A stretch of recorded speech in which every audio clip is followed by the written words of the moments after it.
Hi.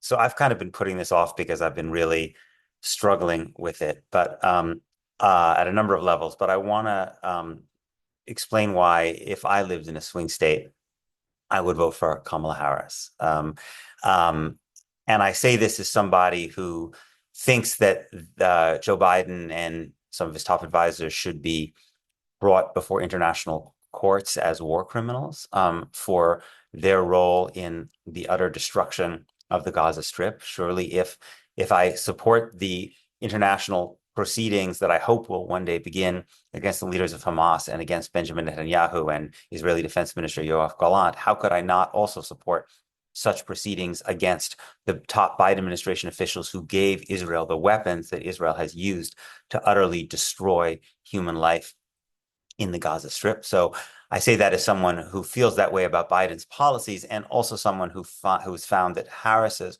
response during the campaign on this question of Palestinian humanity has been worse than I could have imagined, utterly depressing and infuriating.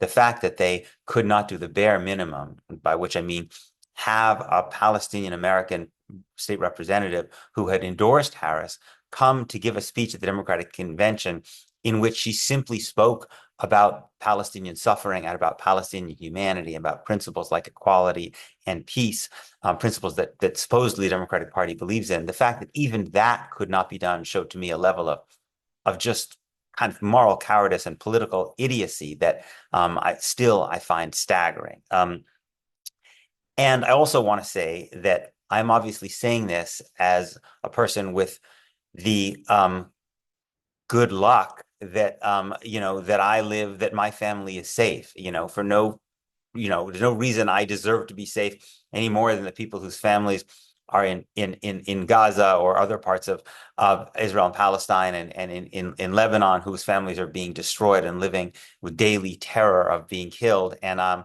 for those people, it is not my place to judge or lecture those folks. I can't possibly imagine how I would be thinking and feeling were I in those circumstances. And I also want to say that I think that folks who are not in swing states, in safe blue states, I do think there is a case for registering a protest vote for president and voting Democratic for the other races.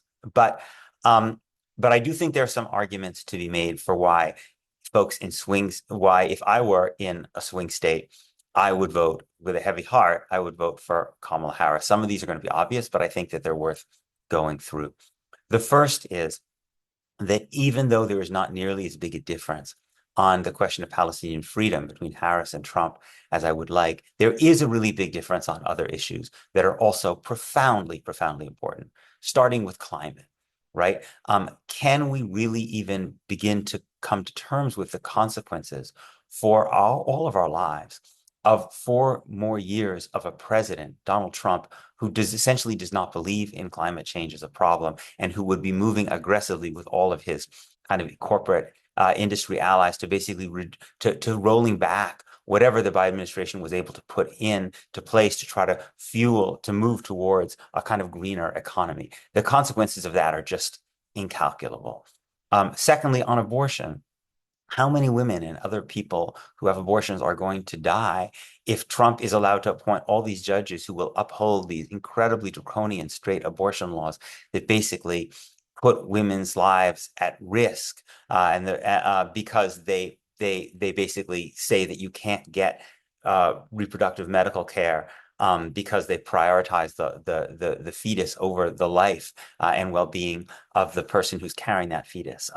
And thirdly, and again, these things are obvious, but they're worth saying, is we simply don't know what kind of state American liberal democracy would be left in after 4 years of Donald Trump. We know that American liberal democracy is profoundly flawed as it is, but we do have some separation of powers. We do have some ability to have free elections. And we simply don't know how much of that will be left standing after 4 years of Donald Trump. We learned in his first term that many of these foundational things that keep us a somewhat moderately free society are based on custom. They're much more fragile than we realize. That they really exist because people respect certain kinds of norms.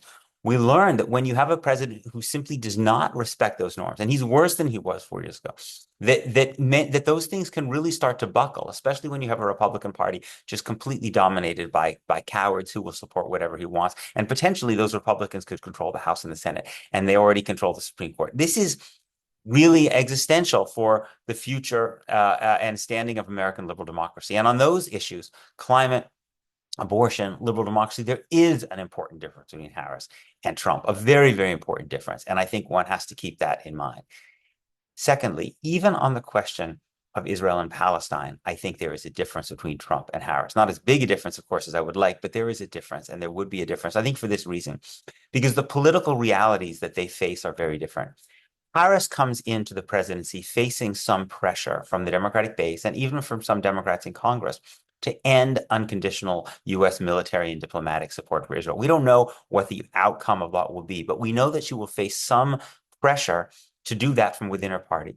Trump would face no pressure from within the Republican Party at all. To the contrary, the pressure would be entirely from folks in Congress who want to maintain unconditional U.S. support for Israel no matter what. And I've heard some people say that, Trump doesn't like Netanyahu and he doesn't like wars, and maybe he wouldn't be worse than Biden. But I actually think if you look at the record of the Trump presidency, and I actually read the kind of memoirs of Jason Greenblatt and Jared Kushner and David Friedman for my sins, the kind of three architects of Trump's Israel policy, what you see from those books is that Trump is saying all kinds of things.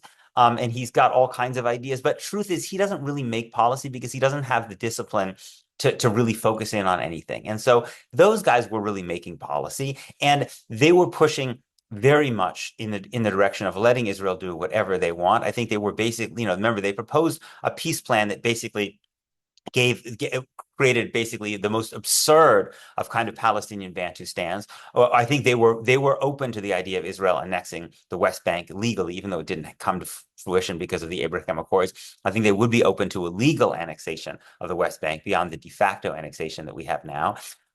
I think that they would be more open to America entering a full-scale war with Iran. Remember the incredibly reckless decision they took to assassinate Soleimani in Trump's first term.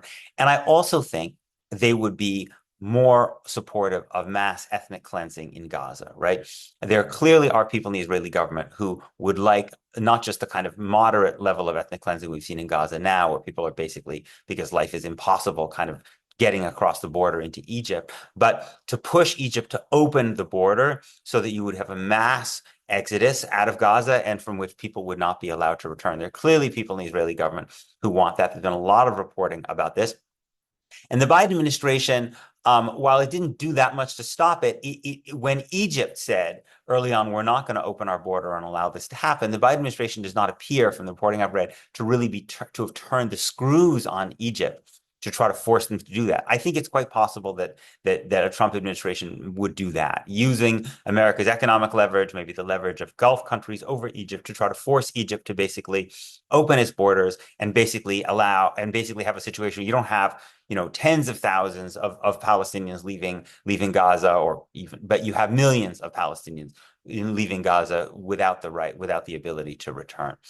So I think that's a difference. And beyond that, there is a difference, I think, in that the conditions for pro-Palestinian organizing would be different under Donald Trump versus Kamala Harris. This is a point that Alexandria Ocasio-Cortez made a while back, which I think is really important, which is to say the level of oppression, although it's significant now on people who want to organize for Palestinian rights, quite significant, I think would be substantially worse under Donald Trump than it would be under Kamala Harris. I mean, I think you could really imagine a situation under Donald Trump, first in which the police brutality would make everything we've seen so far look absolutely like child's play. But beyond that, in which the administration could really put real financial pressure on universities, threatening to defund American universities unless they basically ban pro-Palestinian activism, fire pro-Palestinian professors. I think that's really imaginable under a Trump presidency. I think it's less imaginable under a Harris presidency.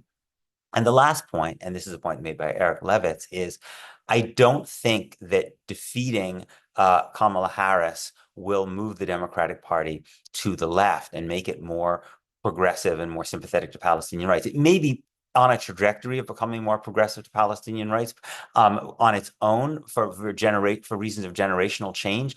But I actually think that the kind of establishment mainstream media discourse that will dominate the discussion after a Trump victory will be that the Democrats' mistake was to nominate someone who was a progressive from the Bay Area, and that who ran to the left when she ran for president in 2020, and that they should have nominated a swing state moderate, and that they need to get back to doing that again, a kind of reprise of the kind of Bill Clinton kind of strategy of when the Democrats nominated him in 1992. I just don't think it's the case that defeating Kamala Harris produces a Democratic Party that is more progressive on anything, including on this issue, than it would be if she were elected. So it's for those reasons that I don't live in a swing state, that if I were in a swing state, I would, with a very heavy heart, vote for Kamala Harris and then do everything I could to try to influence and pressure her presidency so that it's far, far better than her campaign has been. But even if it isn't far better, I still think it will be better than a Trump presidency, because one thing we have learned to our horror over the last year is that as terrible as things are, they can get worse. They can get much worse. They can get worse there in Palestine and Israel, and they can certainly get much worse here.